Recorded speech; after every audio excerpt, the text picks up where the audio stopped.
I got a good one for you today, everyone. Brisket. That's right. Today we're going to be smoking some Australian Wagyu from the Meat Artisan. It's again the red label, so it's not the high end, not even the mid grade. It's actually the lower end of his offerings of the Australian Wagyu, but it is absolutely fantastic. You have a ton of marbling through it, and it just has great flavor to it. It saves you a little coin. You're trying to impress people? Sure, grab the blue label, grab the full blooded. But for every day, I'll take this. You ready? Let's get to work. We got our brisket here. There's not too much trimming that needs to be done on this side. There's some hard pieces of fat over here that we're going to take off. We're going to take off some of this. I'm going to try to save as much of this fat as I can and try to render it down into tallow to try a little experiment that I've seen Harry Sue and Jeremy Yoder do. We're basically going to coat the butcher paper in the tallow made from the brisket to try to hold in a little more moisture. We'll see how it comes. Again, this meat from the Meat Artisan, man, this is one of his lower grade briskets, and there's so much marbling in the flat here that it looks absolutely amazing. We seem to luck out too, as we got a really massive point right here. It'll make some nice burnt ends. And again, not too much trimming on this side, maybe a little bit here and a little bit over here, but point seems to be pretty well cleaned up. I'm going to leave maybe a little more than a 1/4 inch of fat on the flat here and take most of it off the point. So it's just not necessary. The point has so much intermuscular fat that you just don't need to leave this on here. You take all this off, season it up really good to get a nice bark on there. I always like to start on the underside though. We are gonna just give it one last dab to dry it all off here. And then, just like anything else, I find it helpful to lift it up and just skin a little bit at a time off of here. And we're gonna save all this and make some tallow out of it. Try to leave as much meat as you can. I mean, you don't have to do this. I just like to take it off of this side. I like to get as much bark on here as possible, as much good flavor cooking in. So just take it off. Slowly, take your time. There's no rush. And one thing I like to do is you can see how the grain is running this way in this piece of meat. I'm going to cook it on the other side. I'm going to cook it the other side down. And I'm going to probably slice it from this side. So what I'd like to do is I'll come back and I'll mark the edges here so that I can see right now, so I can see when it's done how to slice it down till I get to the point. So this way I'm not going to be able to see this grain later on. It's going to just be disappeared in with the bark. But really easy to see now. So if you mark it now, you don't have to worry about it later. Just continue to trim some of this off. Be careful as you get closer to yourself. Close to your hand, not to cut yourself. Yeah. So that's all pretty much done. I'm going to take off this big portion here.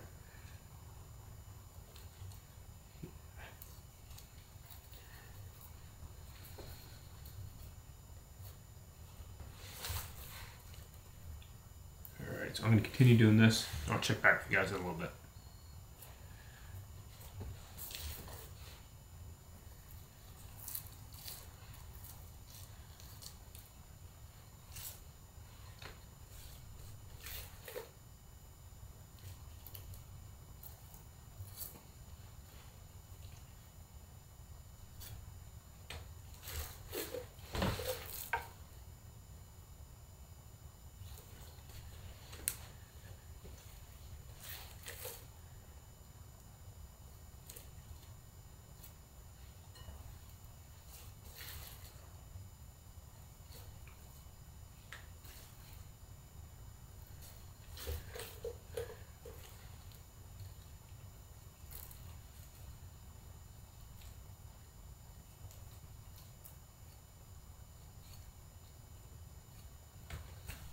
Alright, so we're done with this side, and honestly where the bulk of the work was here was taking this fat seam out here that basically joined the point and the flat together.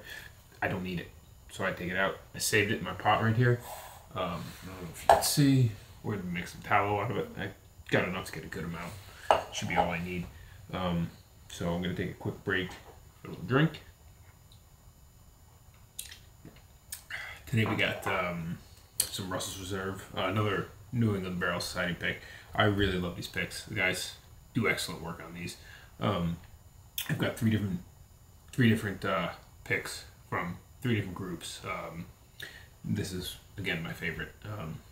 They always just seem to nail the flavor profile I'm looking for. So what I'm going to do now is flip it over, start on this side, and again I'm going to basically trim this portion of the point all the way down to the meat. Don't need any fat at all here. The flat I'm going to leave maybe 1/4 of an inch, just as insulation as it's cooking, and this is going to be down towards the heat source, so it shields the meat from that direct heat. Alright, let's get to it. Okay, so we're done trimming. What I did is I followed the natural fat seam in between the point and the flat and took out some of this that I thought I didn't need. Might have been a little too much, so I got rid of it. I left about 1/4 of an inch on the rest of the flat here. This was already taken down. It's not hard. Here's I'm gonna take this off. Here's just a little bit hard fat that I don't think we're gonna need. So we're gonna take that off, and I just cleaned up the edge of the flat a little bit. So this is gonna be our point right here. You can see it ends here, comes across, and it's nice and clean on top now, ready for seasoning. So we're gonna season everything, and we're gonna put this down in the cooker. That's just the way I like to do it. So we're gonna get some nice seasoning on this, and I cleaned up the edge of the flat here, and I just want to bring in this little edge I trimmed off the flat to show you the marbling in the flat alone. If I can get the camera to focus on it. There we go. That's the flat. That's not even the point. And this isn't even a blue label brisket. This is a red label. So just imagine what 2 grades high, well really this is 5+. So imagine what a 9+ brisket would look like.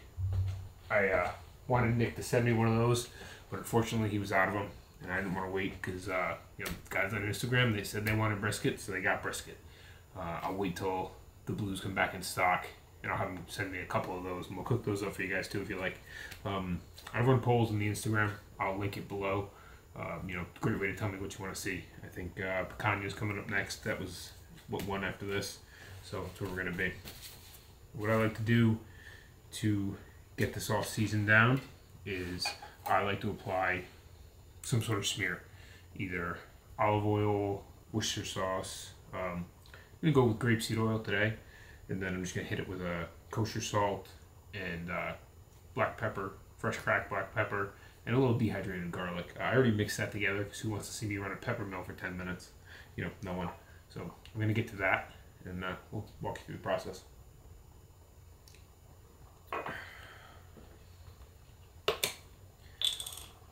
Hit it with just a little oil. This is just going to help everything stick. So we're just going to rub that in. You don't rub the rub, but it's okay to rub in the oil. Get it nice. Kind of make sure it's everywhere on there. And then I'm going to ditch this glove for now so I don't contaminate my spices. And just sprinkle it on. And again, in barbecue, you can go as heavy or as light as you like. I'm gonna go pretty heavy. I'm just gonna come back and push it down here and there. You can see I'm using my offhand just a cup and throw it back on the other sides. I also have my tallow going in the back there on the stove. Rendering down some of the fat we pulled off of this. And I'm going to just leave that going all night, because we're going to start to cook on this in a couple hours. I'm going to leave it cooking all night long. Nice and low. I'm going to probably run the cooker at about 200 degrees. 190, 200. We'll see where it wants to sit. And that's where I'm just going to cook it all night. That's why I love the Yoder, man. I get to go to sleep. Make sure the hopper's full before I go down. The brisket's just going to cook all night long. Okay. Put a little bit more on the point here. All right. Just gonna pick it up. Put it up. Upside down. Remember, this is the way it's gonna cook. You can see I made those cuts over here like I told you I was going to. Because the grain's running this way. You can see our separation. This is gonna be nice. Okay. So once again, rapeseed oil. I like rapeseed oil because it's neutral. It has no flavor, you know. I mean, olive oil is good, but I want to let the beef really shine through here. You know, I don't want anything covering it up. I haven't decided if I'm going to separate the point from the flat for the second half of the cooking yet. You know, sometimes I like to do that for burnt ends. I'll when I go to wrap the brisket, I'll follow that fat seam through and just completely cut the point off. I'll wrap the flat, and I'll actually foil. I'll wrap the flat in butcher paper, but I'll foil the point so I can really get it rendering. And that's just, in my opinion, the best way for great burnt ends. You can just control the point that way, and I'll render it down or cook it down in some beef broth, some butter, and a little bit of barbecue sauce. And then after, when they're nice and tender, I'll take them back out, put them on a wire rack, and throw them back on the smoker just to finish for about an hour, and it comes out amazing. It comes out like beef candy. Everyone loves it. And I'll keep that braising liquid from the tin and just reduce that into a nice sauce to go with it. If I don't do it this time, I'll do it next time for you, and I'll record it for you, see what you think. Alright, I think we're going to call that done. So this guy's going to rest. I usually like to let it rest for 4 or 5 hours. I'm not going to have that time tonight. Probably going to rest for an hour or two, and then on the smoker. See you later, guys. Okay, so we're dialed in right at about 200 degrees. We're going to put the brisket in now. I'm going to do something a little different. Usually I cook on the bottom rack. You know, I'm not worried about being too close to the heat source, but for this, I want to cook on the upper rack. So I put it in. It's sitting about right here. And what that's going to do is it's going to put it right in line with the exhaust stack here. So the brisket, which is, you know, big, large piece of meat, is going to have a lot of exposure to that smoke overnight. And it's going to really help it pick up a lot more of the smoky flavor. And it's also going to raise it up enough so that the bottom isn't blasted overnight by the deflector plate that runs along the bottom here. And it's just going to help it cook more evenly.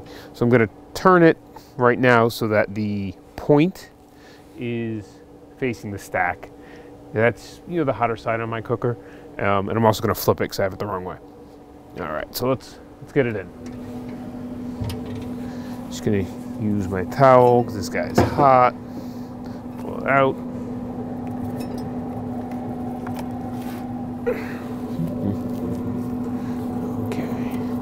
I'm just trying to shape it a little bit so that it's going to cook and firm up this way. So just trying to get it the shape I want. Push it back in. There we go. Okay. And that's it. We're going to let it sit overnight, and I'll see you back in about 8 hours. Okay, we're back. It's the next morning. The bark is set. See, it's a nice mahogany color here. We're getting a little bit of tenderness. It's still got a little ways to go, but it's time to wrap it. So it's been cooking for about 8-9 hours now. Yeah, we're definitely gonna wrap it. I'm gonna take my butcher paper, a nice long sheet of it.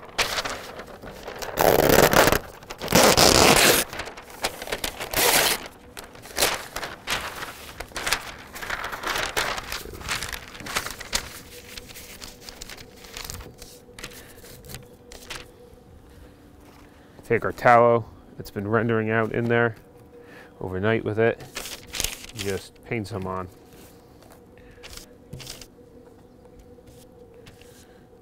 This should seal the paper up quicker, help it hold in some of its natural juices to cook it in there. We'll see, keep it moist. I don't know, I haven't tried it this way yet. It seems interesting. You know, give it a try.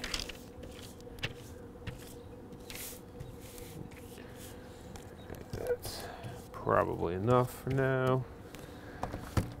Let's get the meat on.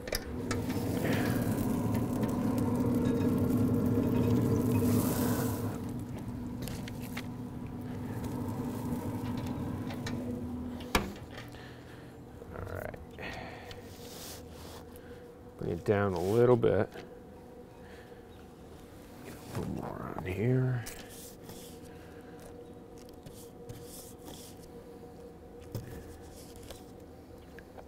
And might as well paint some on the meat too. See how that rub's not coming off? Everything's nice and set.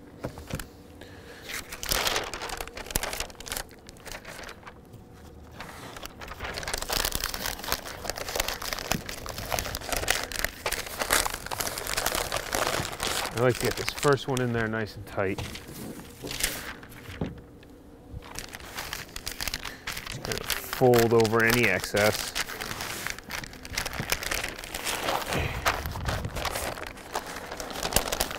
Keep folding and tucking as I go.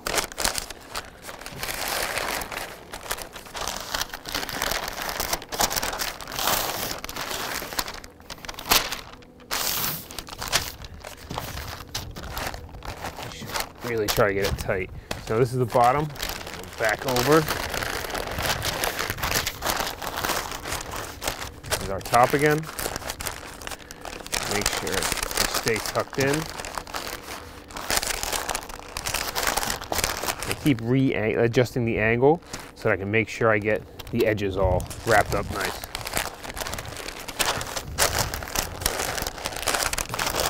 Just gonna over the top.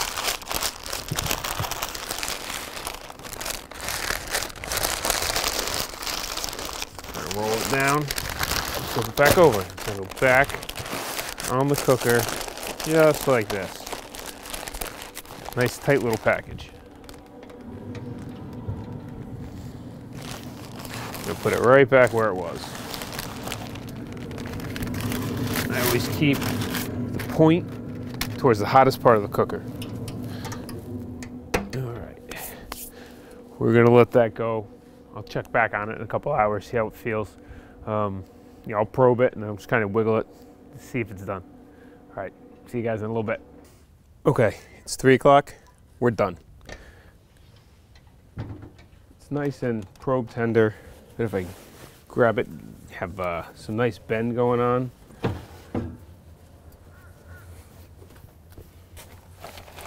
Yeah. So we're gonna take it out. We're just gonna let it rest. We'll cut it up a little bit later, get into it, see how it looks. See you in about an hour. Okay, we're ready to get into this. We have some nice dark bark on the point here. Should be some nice spread ends. I mean, just look at it jiggle. I mean, you see I made those serrations over here before, so we know which way the grain's running. Because right now you can't see it at all. So let's start cutting the flat here. Just cut down through those, and yeah.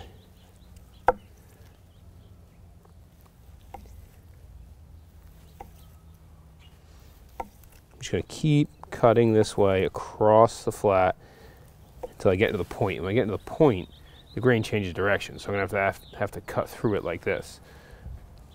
Yeah, nice little bit of fat on bottom. Bends pretty good.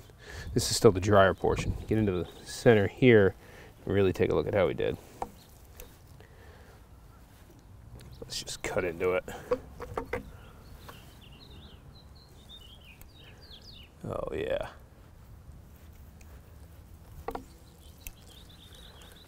I'd say we did pretty good.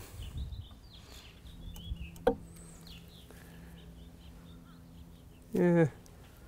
Pull test could have been a little better. Man, that brisket's delicious. Tender, still full of juice. All right.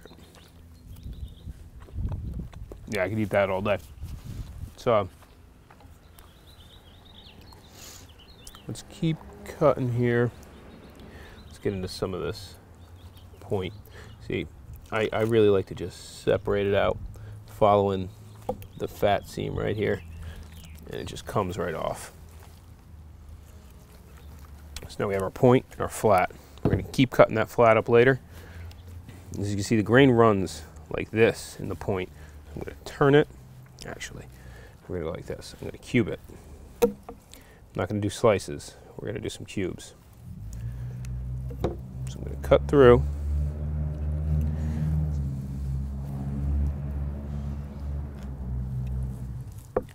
Just like this.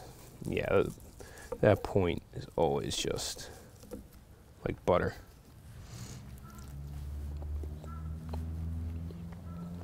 This is always my favorite part.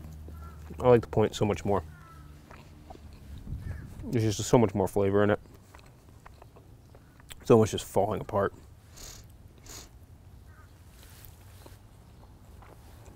You have this nice exterior. A burnt end. Just make these into bite-sized pieces for everyone. All right, guys, that's fantastic. And this is what it's all about. Brisket is by far my favorite cut to cook. I mean, it's just always a crowd pleaser. Everyone loves it. Everyone goes for it. All right, guys. Thanks for coming in. We'll see you next time.